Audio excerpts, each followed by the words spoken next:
maka dinding vaskularnya itu menjadi kalsifikasi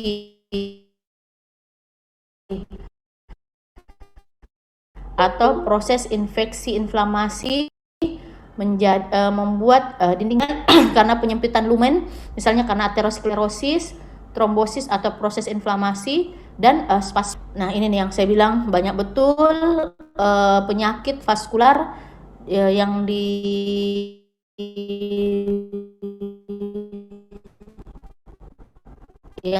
kita dituntut untuk kuasai di sistem kardiovaskular ala SKDI ini, ya, mulai dari penyakit emboli arteri, angitis, coarctatio aorta, obstruksi aliran balik vena, varises, trombosis vena dalam, emboli vena, sindroma Still subclavia atau sindroma curian subclavia, insufisiensi vena kronik dan limfedema.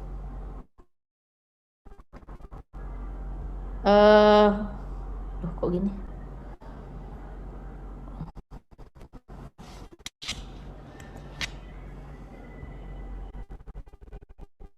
Kok gini ya, Dek?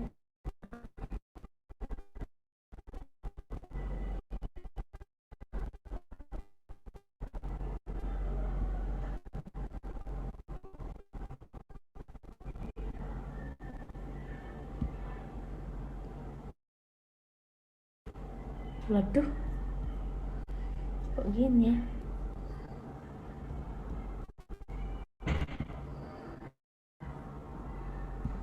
Oke. Penyakit arteri perifer, kalitas dan organ lain akibat oklusi karena oklusi akut, ya. Jadi ada yang namanya penyakit arteri oklusif. Ini sifatnya lebih kepada kronis. Dia menyempit sedikit demi sedikit. Yang kemudian kalau yang ini ada trombus yang kemudian lepas menjadi tromboemboli sehingga menyebabkan oklusi akut. Dan yang penyebab tersering lagi itu ya inflamasi atau kita sebut vaskulitis. Penyakit arteri oklusif ini ada 3, intermittent claudiocasio, trombosis arteri, emboli arteri. Ini tidak bisa diubah-ubah. Maaf ya, Dek, ini kacau sekali nih PowerPoint-nya. Minta diganti ini. Nah, untuk intermittent claudiocasio, kalau Anda lihat di sini, ya, ini ada pembuluh darah perifer, pembuluh darah tungkai bawah. Maka penyebab dari intermittent claudiocasio ini adalah aterosklerosis di pembuluh darah perifer tersebut. Ini sama patofisiologinya dengan angina pectoris, ya, sama patofisiologinya dengan angina pectoris. Tapi kalau di dada istilahnya angina. Tapi kalau misalnya di tungkai istilahnya claudiocasio. Kalau di otak istilahnya itu transient ischemic attack. Sama semua patofisiologinya. Nah, penyakit arteri oklusif ini terutama di arteri pelvis atau arteri tungkai bawah. Kemudian karena dia dasarnya aterosklerosis, maka faktor resikonya sama dengan PJK, yaitu merokok, DM, dislipidemi, hipertensi, dan lebih banyak pada usia lebih di atas 40 tahun, sama dengan PJK. Karena pada usia ini sudah akumulasi nih faktor resikonya. Kemudian resiko 2 sampai 5 kali lebih tinggi jika pernah terjadi serangan jantung. Nah,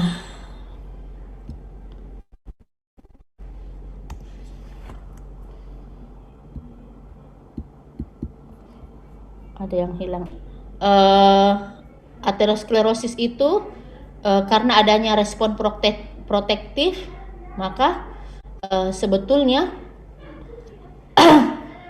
awalnya dia anti aderen, tapi seperti dengan aterosklerosis di koroner, begitu ada toksin atau ada molekul misalnya LDL, maka ada proses respon protektif yang membuat monosit dan sel T limfosit itu menempel kepada sel endotel, dan kemudian dia bermigrasi dari endotel ke lapisan di bawahnya, subendotel, dan kemudian dia berubah menjadi makrofag, memakan LDL yang teroksidasi tadi sehingga terbentuk sel foam dan merusak endotel dan menginduksi faktor yang menyebabkan mudah terjadinya koagulasi, ya.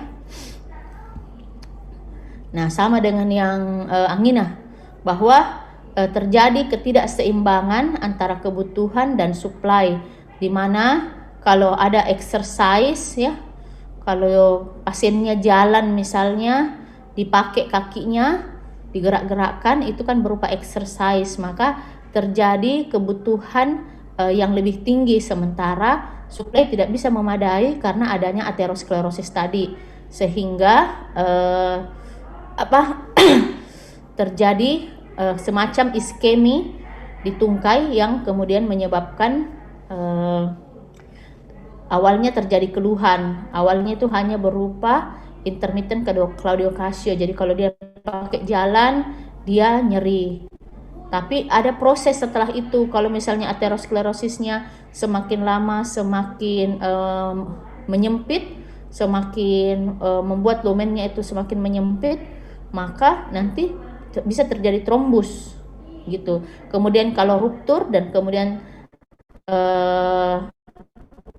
terjadi emboli, maka dia bisa menyebabkan emboli. Artinya itu bisa kronik, bisa akut. Kalau dia lebih dari 2 minggu disebut kronik, kalau kurang dari 2 minggu disebut akut.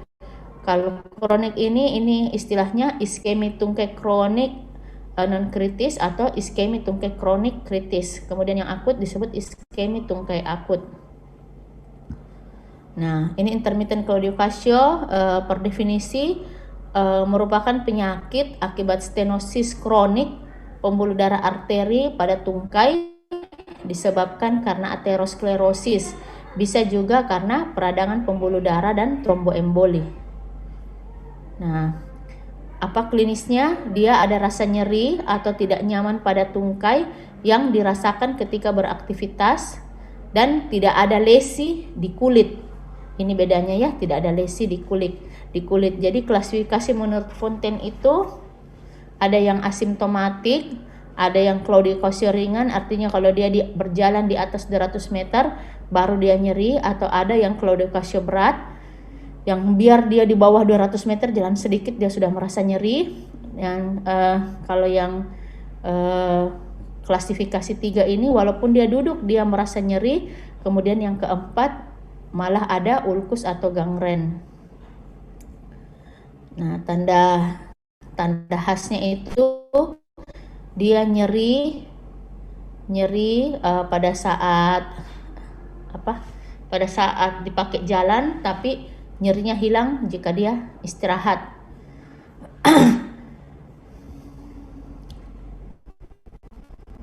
Nah, jadi ini ada stenosis seperti ini, misalnya stenosis pada arteri femoralis dan atau akan menyebabkan nyeri pada musculus coelois atau gastrocnemius. Kemudian yang ada juga yang nyeri saat istirahat, yang klasifikasi 3 tadi, ya. Kenapa dia nyeri walaupun istirahat? Karena aterosklerosisnya ini yang sifatnya lebih kompleks, lebih banyak, sehingga letak otot yang mengalami keluhan itu terletak di distal dari arteri yang teroklusi. Misalnya dia selain di arteri femoralis dan arteri popliteal, nyeri akan lebih lebih terasa walaupun dia tidak jalan. Kemudian yang kedua itu trombosis arteri. Nah, sama tadi ini aterosklerosis. Kalau misalnya aterosklerosisnya ini semakin banyak, dia lama-lama akan menyumbat. Nah, per definisi penurunan perfusi tungkai secara kronik yang dapat menimbulkan ancaman viabilitas tungkai. Untuk menegakkan diagnosis ini sama dengan tadi claudiocasio intermittent, tapi bedanya ini sudah ada lesi. Kalau yang tadi tidak ada lesi, ini sudah ada lesi di kulit, berupa ulkus maupun gangren. Nah, kriteria diagnosisnya jika didapatkan tekanan sistolik ankle 50-70 mmHg pada pasien dengan ulkus iskemi. Kemudian kalau tekanan sistolik ankle 30-50 mmHg pada pasien dengan nyeri khas saat istirahat. Ini ya, lebih sebetulnya nanti diajarkan bagaimana cara mengukur pasien-pasien dengan kecurigaan claudication, yakni dengan ABI indeks. Sekarang trombosis arteri, manifestasi klinisnya nyeri walau istirahat, ada luka yang tadi tidak ada luka. Kemudian sebelumnya dia intermittent claudication, ini yang biasa ditanyakan di soal riwayat intermittent claudication. Jadi dulu dia itu memang menyempit, tapi pada saat aktivitas saja dia nyeri, pada saat istirahat dia tidak nyeri. Tapi perkembangan waktu dan faktor risiko tidak diobati dengan baik, maka aterosklerosisnya ini nambah sampai terjadi trombosis. Artinya betul-betul sudah tidak ada aliran darah, sehingga walaupun dia tidak gunakan berjalan, dia walaupun dia istirahat, dia tetap nyeri. Dan kemudian karena tidak bagus perfusi aliran darah ke distalnya, maka akan menimbulkan ulkus yang lama-lama bisa menjadi gangren, bahkan nekrosis. Bagaimana cara pemeriksaan fisiknya? Kita biasanya meraba, kadang hilang atau menurun denyutan di distal dari area yang mengalami stenosis, dan kemudian biasa adanya bruit. Sama dengan claudication, maka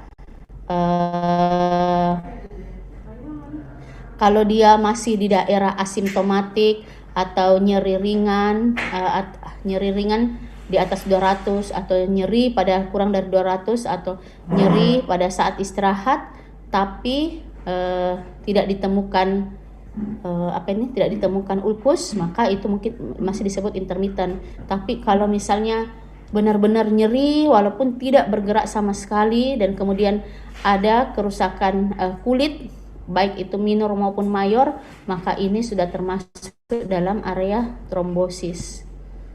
Nah, ini ya, kalau intermittent claudication itu dia asimptomatik atau nyeri saat berjalan, baik lebih dari 200 meter maupun kurang dari 200 meter. Kalau yang trombosis, dia dari intermittent claudication, lama-lama dia akan menjadi nyeri. Kalau Anda lihat gambar ini, kalau yang ini masih ada aliran darah walaupun ada penyempitan lumen. Kalau ini memang sudah tidak ada aliran darah yang didasari oleh adanya penambahan penyempitan lumen gara-gara aterosklerosis, menyebabkan kaki tetap nyeri walau tidak berjalan dan sudah ada kerusakan jaringan. Nah, ini klasifikasinya ya. Biasa ditanyakan ini pasien dengan ini klinisnya seperti ini, apakah klasifikasi Fontaine pada kasus di atas gitu ya. Rutherford ini lebih kompleks ya. Yang jelas kalau dia di Fontaine klasifikasi kelas 3, maka kalau di Rutherford disebut 24 iskemik.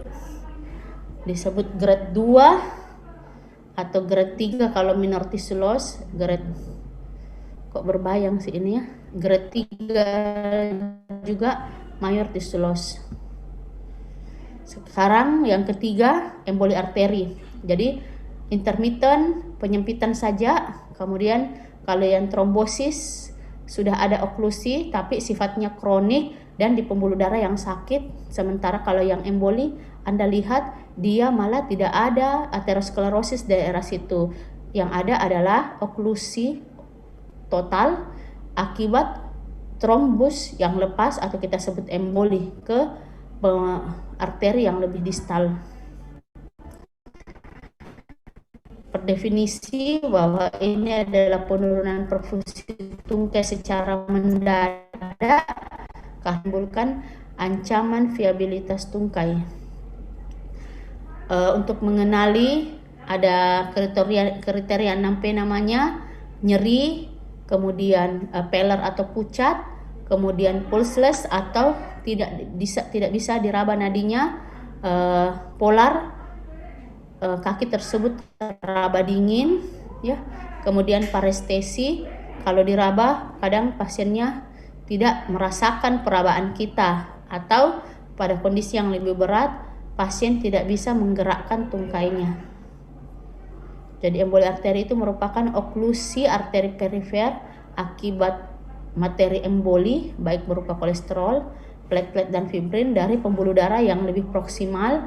Kemudian emboli tersebut menyumbat di daerah yang lebih distal. Penyebab emboli paling banyak itu berasal dari jantung atau setelah prosedur intraarterial. Misalnya pada proses kateterisasi jantung itu kan kita memasukkan alat-alat yang melewati arteri sampai aorta. Nah, ini bisa menyebabkan emboli. Atau kemudian mengenai severitas cedera pada jaringan tersebut tergantung pada lokasinya, berapa lama pembuluh darah disebut sudah oklusi, dan apakah ada atau tidak kolateral pembuluh darah kolateralnya. Nah, ini adalah sumber-sumber dari emboli arteri. Bisa sifatnya dari jantung, bisa dari aorta, bisa dari vena. Kalau yang dari jantung misalnya yang kemarin kita selalu singgung bahwa mitral stenosis menyebabkan AF. AF itu menyebabkan stasis pembuluh darah. Stasis pembuluh darah cenderung menciptakan trombus, dan kemudian trombus ini lepas masuk ke aliran darah sistemik dan menyebabkan emboli arteri. Atau adanya trombus di ventrikel kiri akibat kardiomiopati. Ini sama, kita kemarin sudah bahas juga bahwa kardiomiopati apalagi yang dilatasi menyebabkan disfungsi sistolik. Disfungsi sistolik menyebabkan jantung tidak terpompa dengan baik sehingga darah lebih stasis, sehingga darah lebih mudah terjadi trombus, ya. Bisa karena infak, bisa karena aneurisma ventrikel.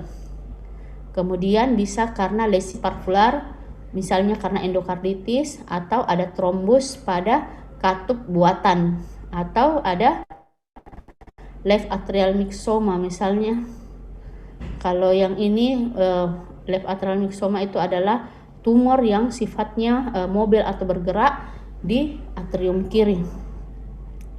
Kemudian yang asalnya dari aorta, adanya material trombus akibat aterosklerotik pada aorta.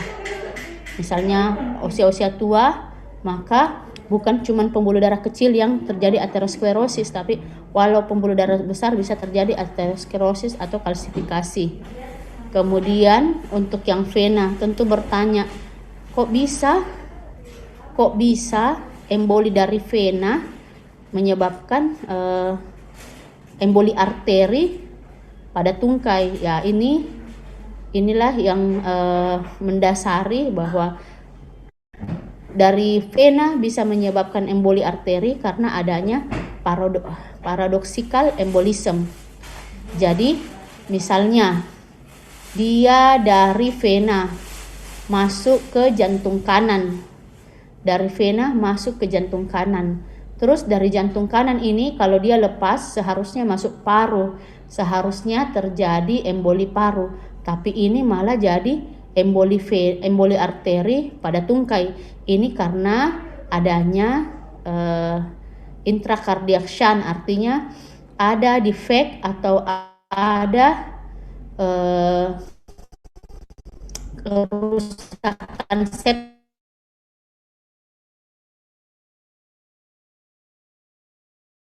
emboli tersebut akan melewati dari jantung kanan memintas ke jantung kiri tanpa melewati paru, kemudian dari kiri dipompakan ke seluruh jantung, ke seluruh sistemik, dan kemudian dia nyangkut di tungkai menyebabkan emboli arteri. Itu yang kita sebut dengan paradoxical embolism. Jadi itu yang tadi sudah disebutkan bahwa ada 6P: pain, pale, pulseless, paresthesia, paralisis, polar atau poikilotermi. Ya. Jadi kayak ini pulseless, diraba, tidak teraba nadinya, dan kemudian pasien kalau dapat terasa dingin atau pucat, kalau misalnya dia diraba-raba begitu, diraba-raba halus, dia kadang merasa bahwa saya tidak merasakan, itu yang kita sebut sebagai paresthesia. Nah, terjadi pertanyaan kembali, apa bedanya Pak trombosis arteri dengan emboli arteri? Nah, sama-sama menyumbat. Jadi kalau trombosis arteri memang arterinya yang abnormal, Jadi kayak misalnya ini dia dari aterosklerosis, pertamanya cuma claudiocasio, lama-lama dia menutup, jadi arterinya memang yang tidak normal. Kalau yang emboli ini adalah trombus yang lepas ikut aliran darah dan kemudian menyumbat arteri yang sehat. Jadi kalau yang ini memang karena terjadi proses iskemia kronik ya, dari penyempitan kecil lama-lama dia menutup. Kalau yang ini terjadinya iskemia akut. Beberapa perbedaan emboli dengan trombosis arteri, emboli dan trombosis arteri. Misalnya kalau yang dari segi severitasnya, tentu yang emboli ini karena sifatnya akut, maka dia tampak lebih progresif memburuk secara cepat. Kalau ini sedikit demi sedikit dia memburuk. Misalnya dia awalnya dia cuma nyeri saat jalan, lama-lama dia walaupun dia tidak ngapa-ngapain dia nyeri, itu karena sifatnya yang kronik. Kemudian ini berlangsung, onsetnya mulai dari terjadi emboli sampai terjadi tanda klinis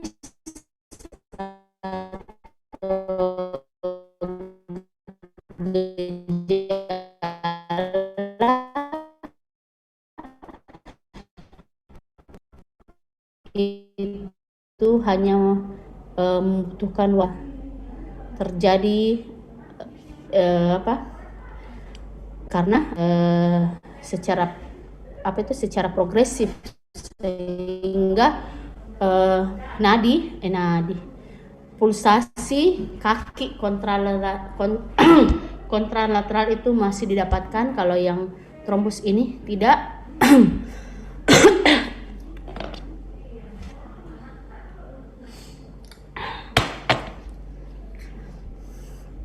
Kemudian perabaan arteri femoral itu sifatnya kayak tegang tapi lembut.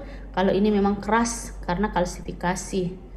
Kemudian adanya distrofi tungkai ini tidak ada, kalau ini memang ada. Kemudian untuk abnormalitas kardiak misalnya, untuk yang emboli itu tidak didapatkan. Kemudian kalau yang trombus tidak. Kalau yang brut ini tidak ada, trombus ada.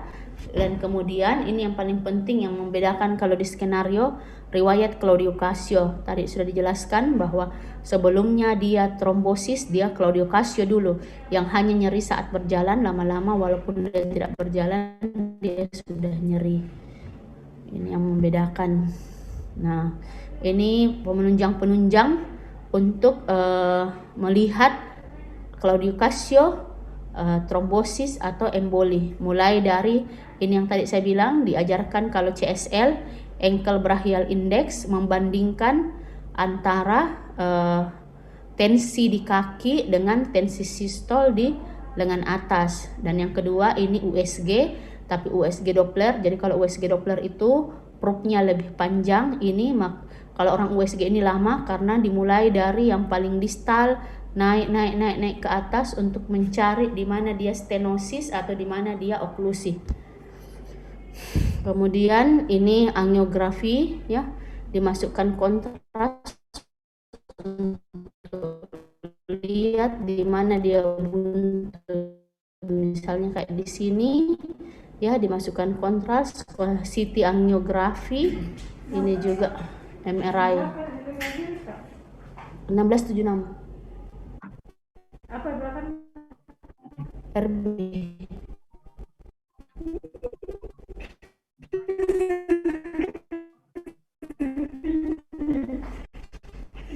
Ada di ato kuncinya, kasih tahu di ato.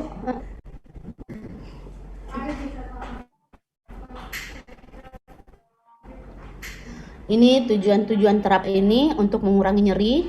Kemudian kalau yang chronic limb ischemia, kita kurangi nyerinya, obati ulkusnya, dan untuk supaya pasiennya ini kualitas hidupnya lebih baik, karena kan masa ada ulkus yang tidak sembuh-sembuh ya. Tentu kalau sudah seperti ini pasiennya tidak bisa ngapa-ngapain ya. Nah, karena kemudian yang akut tujuannya itu jangan sampai yang tadinya iskemi lama-lama betul-betul menjadi nekrosis, sehingga terapi kita itu untuk menyelamatkan tungkai dan nyawanya. Karena kalau lama-lama dibiarkan dia iskemi, nekrosis, akhirnya pasien akan jatuh dalam kondisi sepsis, shock septik, akhirnya meninggal. Ini ya tata laksananya. Kalau konservatif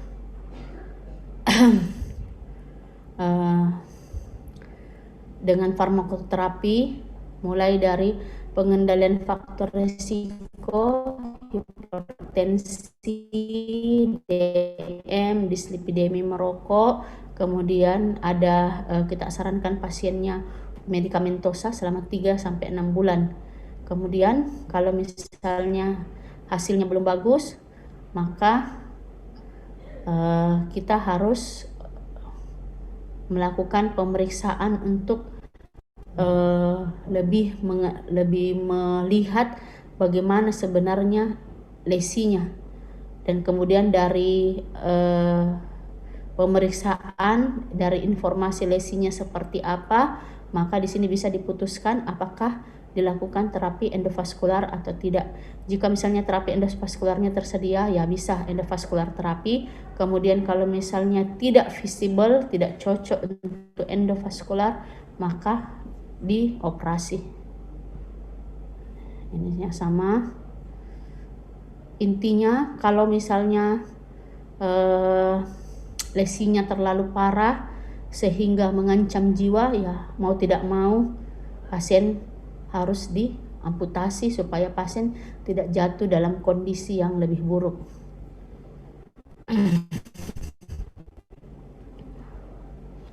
Nah, ini tata laksana farmakologinya ya. Antikoagulan untuk yang proses-proses akut, misalnya yang tadi itu emboli, ya harus ada heparin IV atau warfarin, dan kemudian kita mencegah supaya jangan semakin menyumbat atau terjadi emboli. Bisa dengan tromboektomi, jadi diambil sumbatannya itu.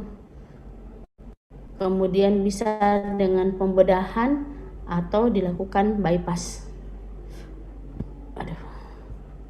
Ini ya tata laksananya. Tata laksana tadi faktor risikonya, DM, diregulasi gula darahnya dengan target HbA1c kurang dari 7, dislipidemi, LDL kurang dari 100, hipertensi tekanan darahnya kurang dari 140/90 atau kurang dari 130/80, dan kemudian ada obat-obatan ACE dan antiplatelet baik dengan aspirin, clopidogrel, dan letal.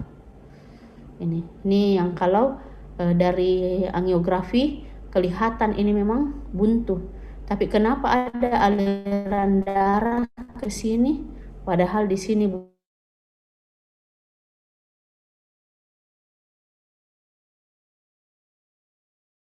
sehingga karena di sini buntu, maka ada upaya dari pembuluh darah untuk membuka jalan-jalan tikus lah ceritanya, supaya masih ada aliran darah ke sini. Ini biasanya menandakan proses kronik ya.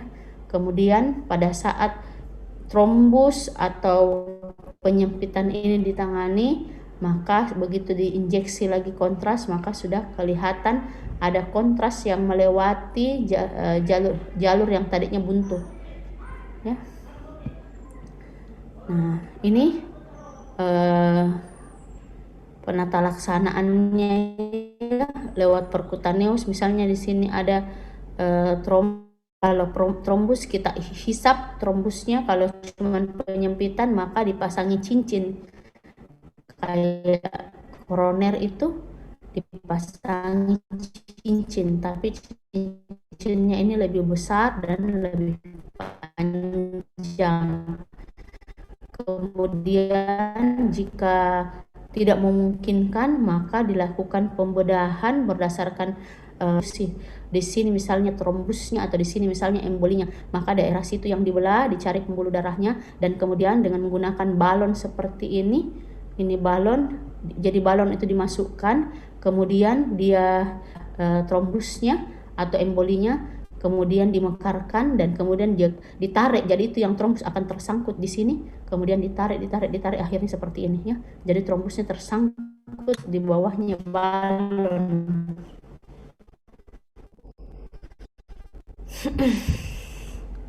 Nah sekarang penyakit Berger ya, gambar-gambar ini sangat bermakna semua ya, karena penyakit Berger itu dia mengenai ujung-ujung jari.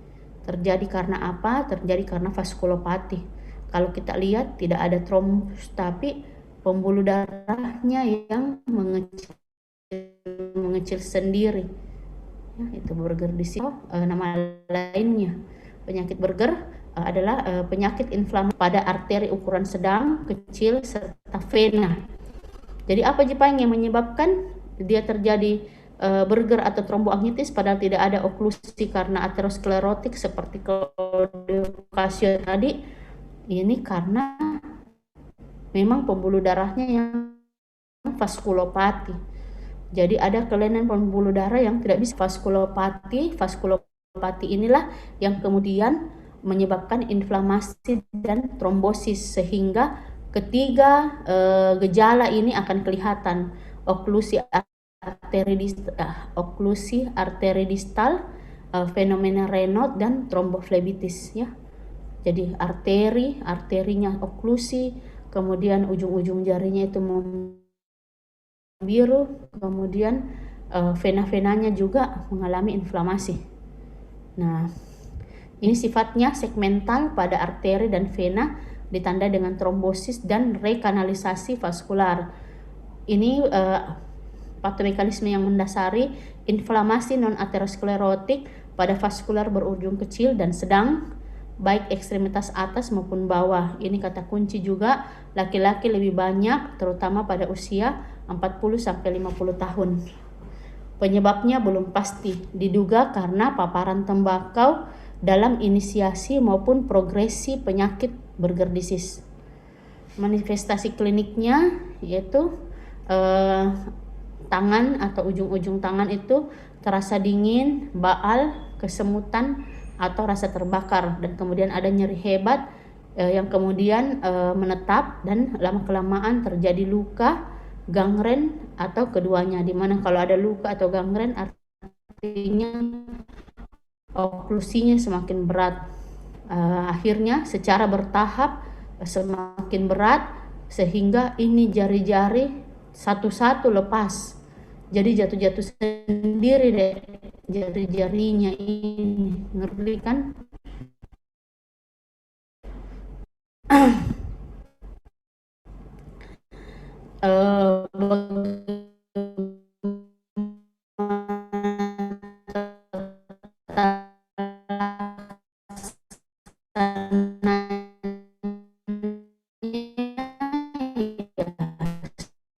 Stop.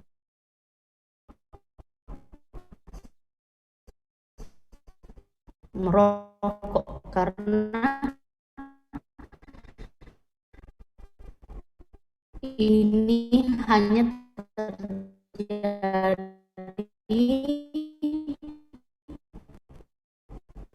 pada orang-orang yang merokok.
Untuk yang penyakit Berger, ingat kata kuncinya, laki-laki usia 40 merokok. Jadi harus berhenti merokok dan hindari lingkungan berasap rokok. Kalau ada luka langsung dirawat, dan untuk terapi-terapinya yang ada obatnya itu yang mudah didapat, obatnya cuma CCB ya.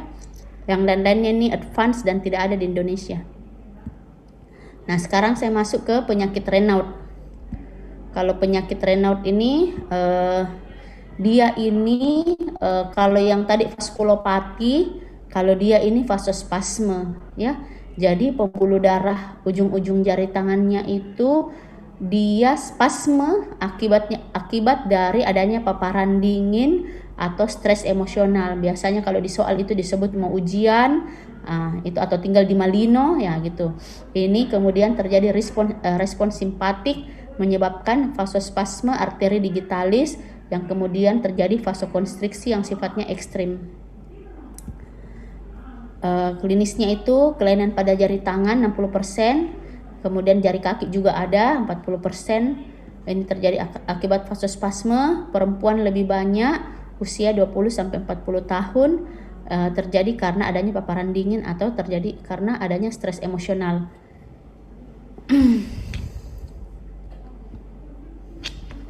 Nah, tidak semua pasien itu tampak pucat. Ada yang sianosis karena akumulasi Hb, kemudian ada juga yang memerah karena sudah terjadi aliran darah balik. Ya. Tata laksananya, hindari lingkungan dingin, hindari stres berlebihan, dan untuk antivasospasmenya bisa menggunakan CCB atau pada kondisi berat bisa adrenergic alpha. Sekarang sindroma Still subclavian ya. Kalau Anda lihat gambar ini, maka ini adalah obstruksi, stenosis, oklusi dari arteri subclavia kiri. Nah, kenapa disebut Still? Karena seharusnya kan darah itu dari arcus aorta naik ke arteri subclavia, kemudian turun ke pembuluh darah lengan, brachialis, dan seterusnya.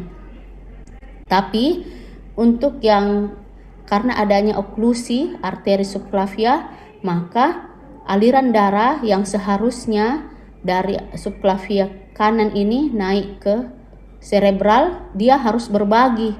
Dia seharusnya darah tuh kalau misalnya dia tidak ada oklusi di sini, maka perfusi otak itu akan cukup karena dari dua-dua pembuluh darah naik ke otak. Tapi karena dia oklusi di sini, maka di sini tidak memadai perfusi otak gara-gara di sini buntu. Cuman yang di sini pun itu tidak berhenti sampai sini, dia akan turun mengalir secara retrograde untuk mengaliri pembuluh darah yang kosong dan kemudian mengisi yang seharusnya tugasnya subclavia kiri. Nah, inilah yang disebut sindroma curian. Jadi darahnya dicuri sebagian untuk masuk ke pembuluh darah ini. Jadi kumpulan gejala yang disebabkan oleh fenomena aliran balik dari percabangan arteri subclavia akibat lesi signifikan ipsilateral pada arteri subclavia proksimal.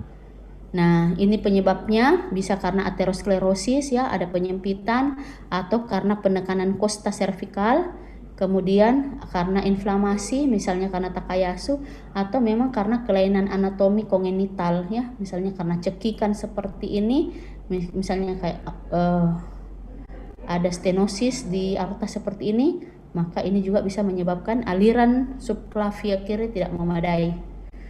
Nah, manifestasi kliniknya itu ada perbedaan tekanan darah antara kedua lengan yang lebih besar dari 20 mmHg. Nah, ini patofisiologi mendasari obstruksi di proksimal arteri subclavia, laki-laki lebih banyak daripada perempuan.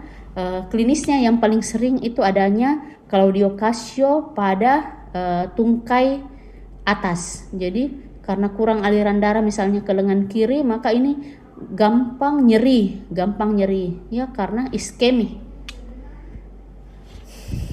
Nah, ini patomekanismenya, ada obstruksi arteri subclavia proksimal, terjadi retrograde aliran darah vertebra sehingga terjadi insufisiensi cerebral. Jadi darahnya dicuri. Inilah yang disebut dengan fenomena Still. Kemudian manifestasi kliniknya ada claudiocasio lengan, denyut nadi lemah, ada perbedaan tekanan darah kedua lengan lebih dari 20 mmHg, dan kemudian gangguan sirkulasi pada tangan. Dan kemudian karena ada hipoperfusi cerebral, maka ada tanda-tanda neurologi berupa vertigo, dizziness, presinkop, sinkop, ataksia dysarthri, bahkan ada juga kayak tuli sensorineural atau tinnitus. Kemudian ini bagaimana caranya menegakkan diagnosisnya, bisa dengan vaskuler, USG vaskuler, bisa dengan CT angio ya, seperti ini. Tampak di sini tidak ada aliran darah di sini. Ini seperti tadi, kenapa ada kontras yang naik, karena ini kolateral. Kolateralnya bukan kolateral, jadi ini aliran darahnya itu dari sini naik ke atas, balik ke sini. Ya, ini juga demikian. Nah, tetap ada aliran darah tapi bukan dari sini, dari aliran retrograde cerebral. Bagaimana mengatasi kalau dia ada stenosis? Di balon ya, di balon, atau kemudian dibuka ini arteri yang diperkirakan berdasarkan USG vaskular atau modalitas pencitraan lainnya. Terbukti di sini ada ada stenosis atau ada aterosklerosis, maka aterosklerosisnya ini diambil, kayak misalnya ini nih, pengapuran ini diangkat atau di bypass ya. Misalnya di sini ada stenosis, langsung di bypass. Sekarang coarctatio aorta, minta maaf deh ini jelek sekali, ini slide-nya rusak ya. Secara definisi, coarctatio aorta merupakan kelainan yang terjadi pada aorta berupa adanya penyempitan pada arcus aorta distal atau pangkalnya aorta descendens yang menyebabkan obstruksi aliran darah. Jadi tempatnya itu di arcus aorta distal atau di pangkalnya descendens, bukan di ascendens. Kemudian etiologinya itu, etiologinya itu ada namanya teori konstriksi, ada namanya teori hemodinamik. Kalau teori konstriksi itu mengatakan ada migrasi sel otot polos yang menyebabkan kontriksi. Kalau yang teori hemodinamik dia bilang karena menurunnya aliran darah akibat anomali lain sehingga di daerah situ terjadi hipoplasia. Ya, hanya orang-orang beriman yang bisa lihat tulisannya tadi. Kemudian ya, karena ada hambatan aliran aorta maka terjadi pengurangan output. Ya, ini nih kan ada cekikan baik di distalnya arcus atau di proksimalnya descendens. Nah, karena ada hambatan aliran aorta ya, di sini banyak yang darah yang keluar dari jantung, tapi di sini ada hambatan sehingga terjadi pengurangan output. Kalau terjadi pengurangan output maka muncullah sindroma low output. Apa itu sindroma low output? Yang kemarin ada nyeri dada, mudah lelah ya, sesak saat aktivitas, atau peningkatan tekanan diastolik akhir yang kemudian dia menyebabkan peninggian tekanan secara retrograde yang lama-kelamaan akan menyebabkan hipertensi pulmonal. Dan kemudian karena adanya peningkatan beban afterload maka terjadi hipertrofi ventrikel kiri.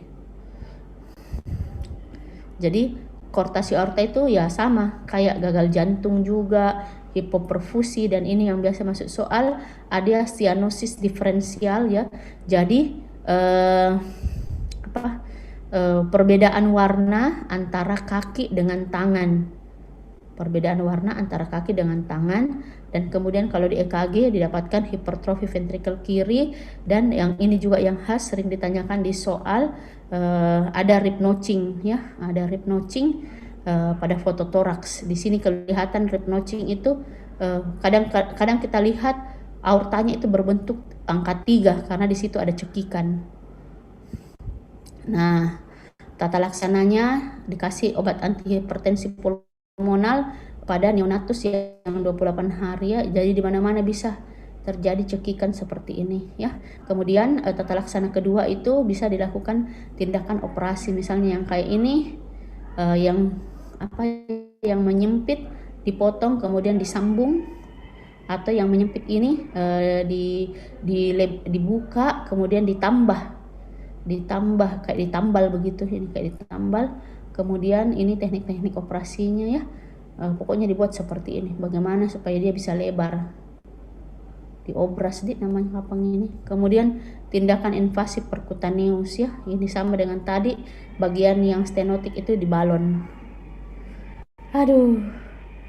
Ini lagi dah. Di sini itu menerangkan tentang kalau penyakit arteri apa saja: aterosklerosis, Claudio Casio, trombosis arteri, emboli arteri, Raynaud, Burger, subclavian Still syndrome, coarctatio aorta. Sudah cukup kita membahas tentang arteri. Sekarang slide berikutnya akan membahas tentang emboli vena, tromboflebitis, DVT, insuffisiensi vena kronik, varisis vena, dan obstruksi aliran balik vena. Emboli vena, aduh, apa ini? Apa itu emboli vena? Transportasi atau pergerakan massa yang terbawa dalam aliran darah dari satu tempat ke tempat lain. Itu yang kita sebut dengan embolisme. Massanya disebut emboli. Emboli yang paling sering itu dari trombus sehingga disebut tromboemboli. Kemudian kalau ada trombus dalam vena dalam disertai radang disebut trombosis vena. Nanti lihat DF-nya saja, Dek. Jadi kayak ini dia dari trombus. Kemudian ada ruptur, ada robekan. Kemudian robekannya ini lepas, dia lepas ke aliran darah yang sehat disebut tromboemboli. Ya. Terjadinya tromboemboli itu karena patomekanisme yang kita sebut dengan Virchow triad. Virchow triad itu ada 3, yaitu karena status hiperkoagubilitas, jadi memang darahnya yang sangat kental, atau karena injury endotel ya, injury endotel, atau aliran darahnya yang sifatnya stasis, misalnya karena AF atau karena infak atau karena kardiomiopati. Nah, kalau yang penyakit oleh trombus vena ya, trombus vena itu bedakan kapan disebut tromboflebitis, kapan disebut trombosis vena dalam. Kalau dia superficial yang kena, maka disebut tromboflebitis. Kalau yang profunda disebut trombosis vena dalam. Jadi tromboflebitis itu vena superficial yang letaknya di bawah subkutan anggota gerak dan menerima aliran darah vena dari pembuluh darah yang lebih kecil di dalam kulit, jaringan subkutan, dan kaki. Kalau yang vena profunda membawa sebagian besar darah vena dari ekstremitas bawah dan terletak dalam kompartemen otot. Ini jenis-jenis penyebab jenis-jenis embolinya bisa emboli vena, arteri, lemak, cairan amnion, gas, ateroma, infeksi, trombosis, corpus allionum, bahkan sel tumor. Nah, ini emboli vena ya, emboli vena dari vena cava, toh. Jadi ada emboli vena profunda. Ada emboli vena profunda dari ekstremitas masuk ke jantung, kemudian ikut sirkulasi paru menyebabkan emboli paru.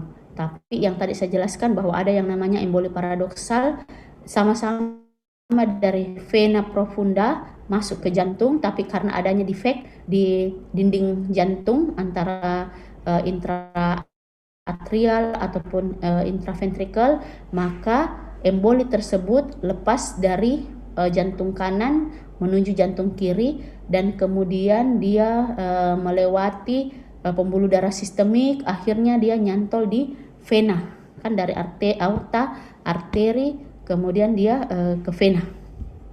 Itu yang kita sebut dengan emboli paradoks. Jadi kalau disebut apa-apa bentuknya emboli vena, ya yang pertama dia bisa trombosis vena dalam, yang kedua dia bisa emboli paru. Trombosis vena dalam itu terjadi di ekstremitas tungkai bawah. Kalau paru ya di paru, ya. Oke. Nah, kalau tromboflebitis yang tadi saya bilang, istilah tromboflebitis untuk pembuluh darah yang sifatnya superficial. Ada trombus juga, tapi di pembuluh darah yang superficial. Jadi trombosis vena dalam merupakan penggumpalan darah yang terjadi di dalam pembuluh darah vena.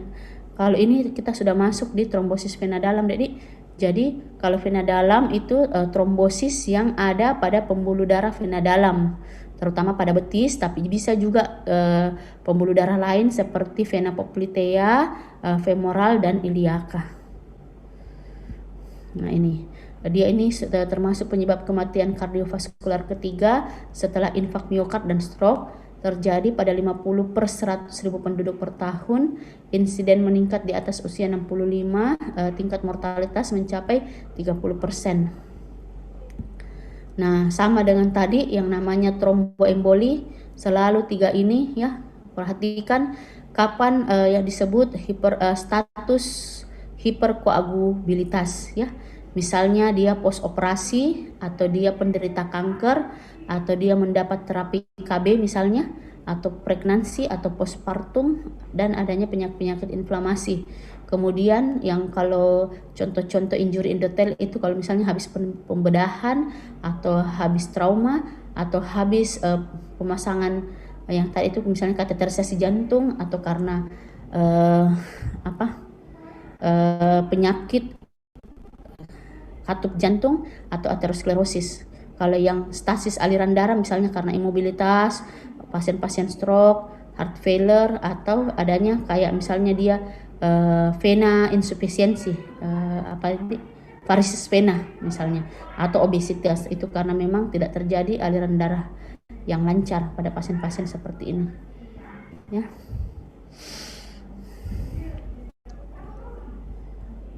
Oke. Yang penting itu di sini harus tahu ya tentang tipe-tipenya. Kalau berdasarkan lokasi, ada namanya tipe sentral, ada yang namanya tipe femoral. Kalau tipe femoral itu mulai dari poplitea sampai yang ke betis-betis, itu tipe femoral. Kalau yang tipe sentral mulai dari femoralis sampai dengan yang bagian atas ini iliaca. Kemudian berdasarkan pelangsungannya ada tipe akut, ada tipe kronik. Ini kriterianya ya. Kalau yang kronik sama dengan tadi stenosis, kalau ini oklusi ya. Ini kalau ini total oklusi, kalau ini parsial karena memang proses kronik ya. Kolateral ini tidak sempat terbentuk kolateral karena baru-baru saja kejadian. Kalau ini ada. Nah, ini bentuk trombosis vena dalam hampir sama dengan emboli arteri.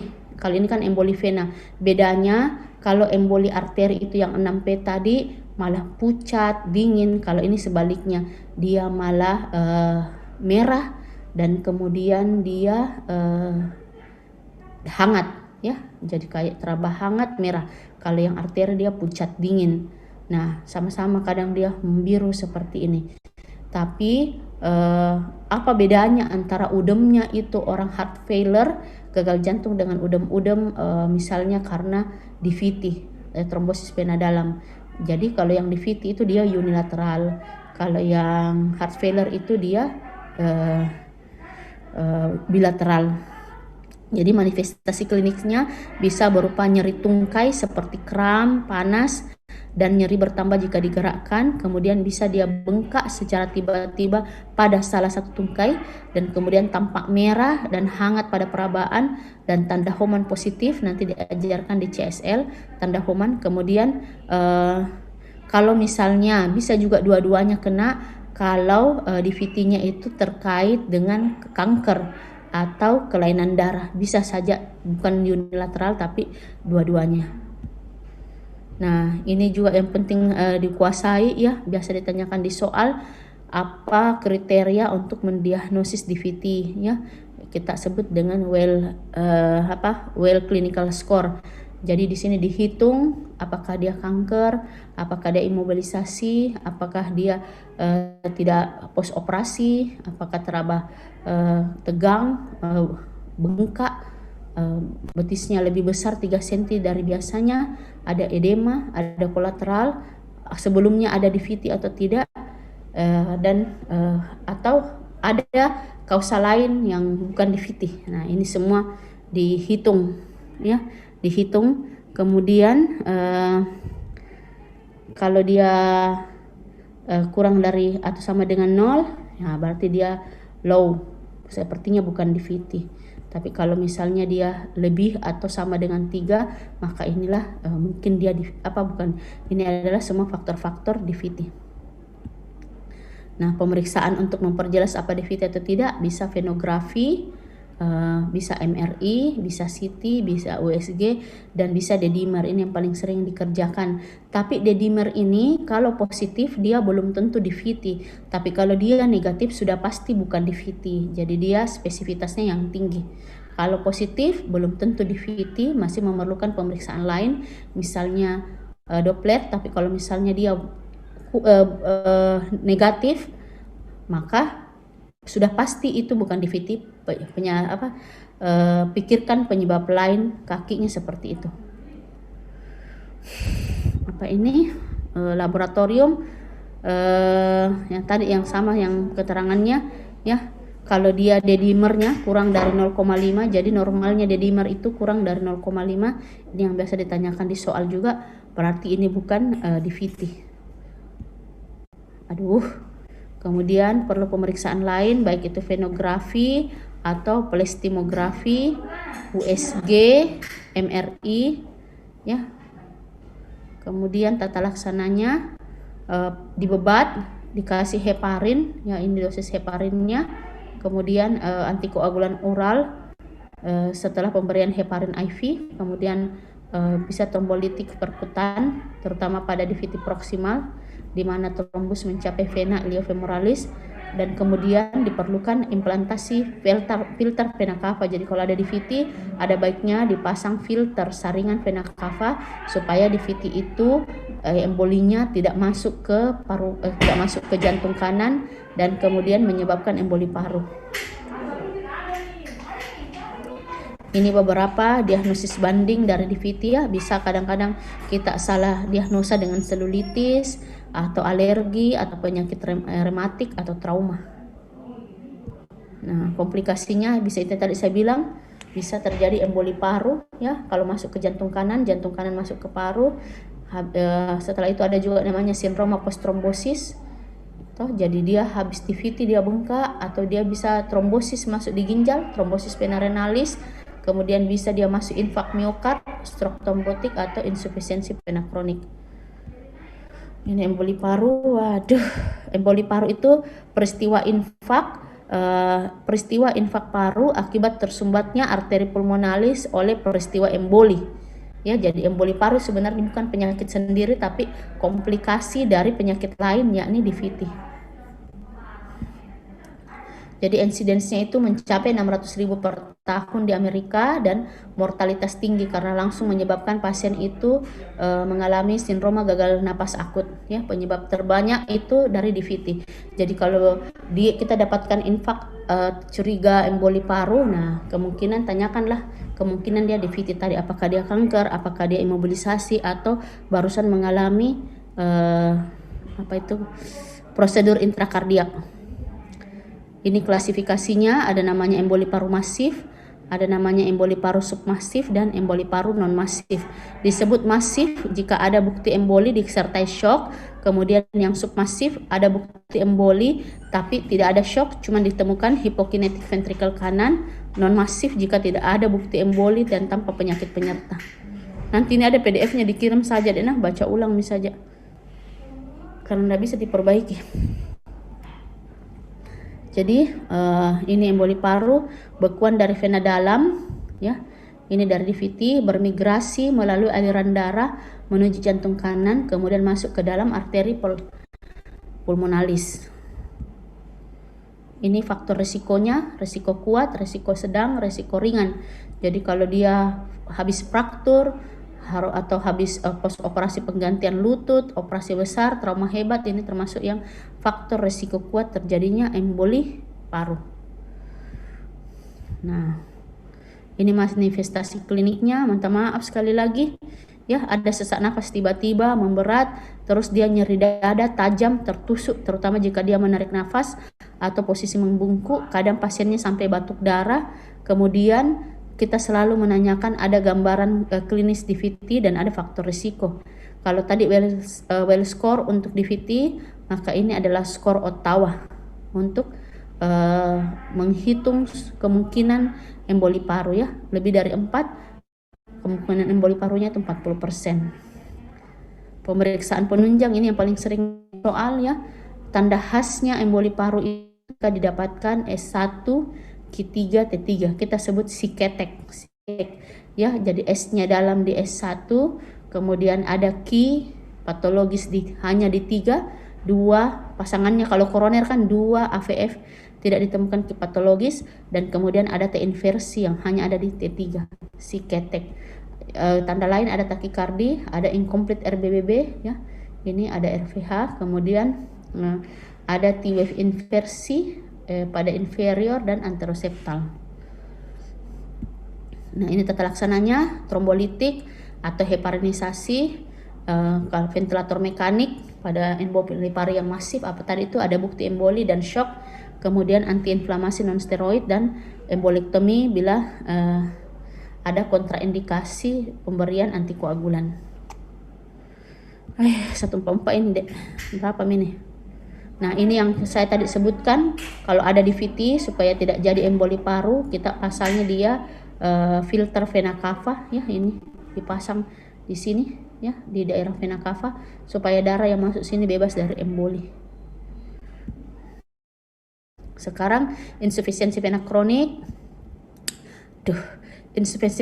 Insufisiensi vena kronik ini penyakit katup vena. Jadi vena itu ada katup-katupnya yang berusaha supaya darah itu tidak lari kembali ke bawah. Jadi darah dari kaki kan naik ke atas itu perlu usaha, dan kemudian itu ada vena yang menahan supaya darah yang sudah naik ke atas tidak turun.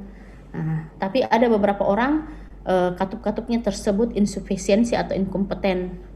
Bisa karena proses kongenital, misalnya dia aplasia, tidak ada memang katupnya, atau displasia, kecil katupnya, atau ada katupnya tapi malformasi lain bentuknya. Atau bisa karena primer ya, memang katupnya yang elongasi, atau katupnya yang lentur, atau katupnya yang prolaps, atau ada stenosis pada katup, dan sekunder karena pasca DVT. Ini faktor risikonya ya, usia, jenis kelamin, obesitas, menopause, cedera tungkai, faktor lingkungan, misalnya dia lama duduk, lama berdiri. Nih ya, ini katup-katupnya, ini katup-katup vena ya, katup-katup vena. Jadi adanya kerusakan katup sehingga terjadi aliran retrograde, kembali darahnya turun dan terjadi akumulasi cairan vena dan dia ekstravasasi. Ini gradingnya ya, mulai dari C0, tidak ada pasiennya hanya merasa berat kakinya, gatal, tapi tidak ada penampakan di kakinya yang memperlihatkan bahwa terjadi insufisiensi vena. Dan kemudian yang paling ada gejala tapi hanya berupa kemerahan atau kayak ada vena retikuler, bintik-bintik begitu, bintik-bintik merah di betisnya. Nah, ini maksud C1. Semakin ke sana ini semakin yang berat. C2 itu kalau sudah kelihatan vena-venanya, kemudian yang ketiga itu tampak edema venanya tapi belum ada perubahan trofik, kemudian sudah mulai ada atrofi, pigmentasi, dermatitis atau eksim pada kaki, ini sudah C4.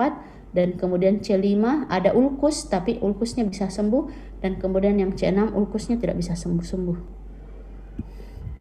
Pemeriksaan penunjang sama, USG Doppler, venogram, MRI venografi, tes fisiologi dan uji Trendelenburg. Ini nanti di CSL juga diajarkan. Kalau ada seperti ini, sarankan memakai kaos kaki ketat. Kalau terapi medikamentosa ini ya, skleroterapi atau operasi.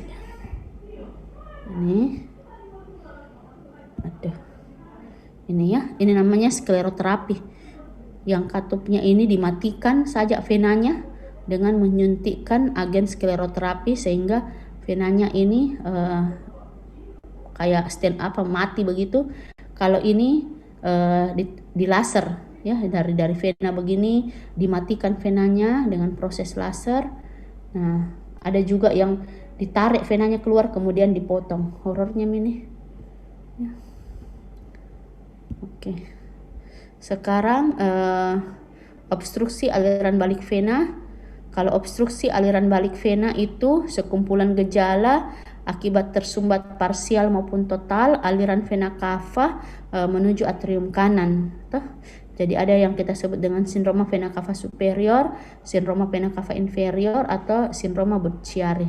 Penyebabnya macam-macam, bisa karena proses maligna, benigna, dan iatrogenik. Bisa karena kanker paru menekan vena cava, jadi terjadi obstruksi. Bisa karena di dalamnya itu terjadi inflamasi, atau bisa karena pemasangan pacemaker kita membuat vena cavanya stenosis. Ini ada trombosis atau ada massa menyebabkan obstruksi atau kompresi vena cava superior sehingga terjadi gangguan volume aliran balik vena, terjadi resistensi vaskular, kemudian terjadilah edema dan aliran balik kolateral, sehingga nanti kita dapatkan kalau edema itu edema di sekitar wajah, kalau ada peningkatan aliran balik kolateral nanti kelihatan di hemitoraksnya berliku-liku pembuluh darahnya ya. Jadi ini vena cava ya, ini ada obstruksi di sini, SPC. Bisa dia supra azigos, bisa dia infra azigos ya. Bisa di atas sini, bisa di bawah sini. Manifestasi klinisnya dia nyeri dada, sesak, batuk, sinkop, disfagi, epistaksis, hemoptisis. Pemeriksaan fisik bisa cyanosis, vena kolateral, edema muka, dan mengi. Kayak begini nih, yang edema wajah, dan ini kelihatan kolateral venanya. Seperti biasa ya, tetap USG Doppler, radionukleid, MRI, kontras, sputum sitologi, karena biasa kan kita butuh kira-kira apa kosanya, jangan-jangan ada tumor paru yang menekan vena, atau biopsi, radiografi, mediastina. Sedikit lagi deh, sedikit lagi, sabar. Tata laksananya bisa radioterapi, kemoterapi, trombolisis, stenting, operasi bypass. Ya. Nah, ini limfangitis.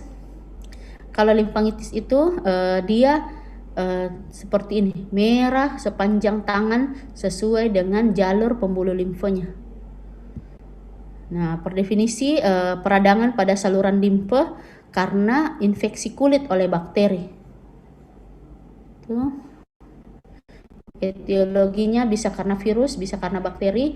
Kalau bakteri itu yang paling banyak Streptococcus beta hemolyticus, ini yang biasa ditanyakan di di soal. Kemudian faktor yang memudahkan itu limfangitis, diabetes, imunodefisiensi, dan penggunaan steroid.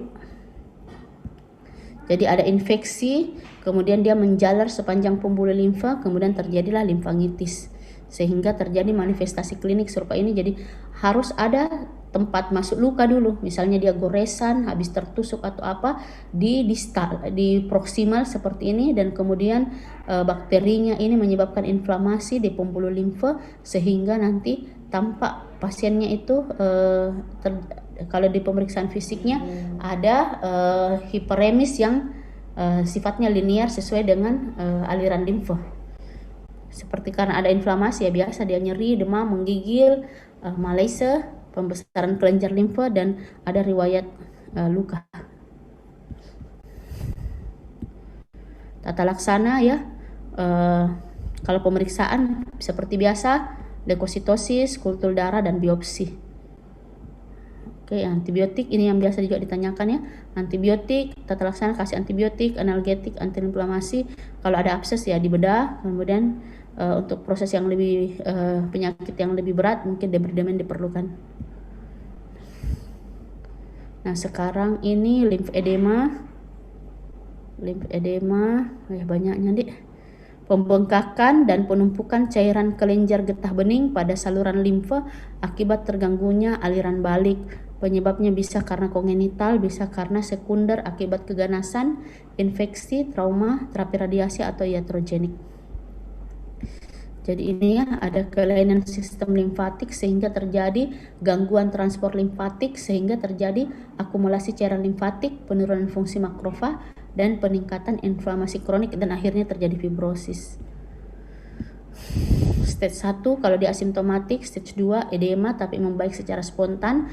Kemudian stage 2 dia edema membaik dengan terapi, dan stage 3 yang sudah terminal itu yang dia sudah kaku kayak kulit jeruk ya, non pitting. Ini edema, nyeri, sulit digerakkan, kaku, parestesi, fibrotik. Ini pemeriksaan penunjangnya. Tata laksananya elevasi, drainase secara manual, penekanan, exercise, perawatan kulit ya. Ini dipijat, ditekan ya. Yang mendapat terapi dari besar begini bisa seperti ini ya, bisa mengecil kembali. Itu tadi itu cukup deh. 144 slide. Ada pertanyaan? Capek deh. 144 betul?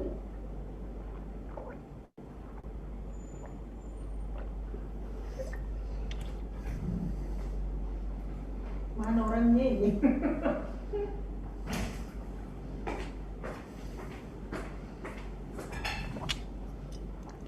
Jika tidak ada pertanyaan, saya Livia Dek mohon maaf kuliahnya tidak menarik karena slide-nya banyak yang rusak dan tidak bisa menggebu-gebu karena ada 144 slide. Ini lagi aku posong. Nah, ya, assalamualaikum warahmatullahi wabarakatuh. Waalaikumsalam warahmatullahi wabarakatuh. Terima kasih banyak, Dok.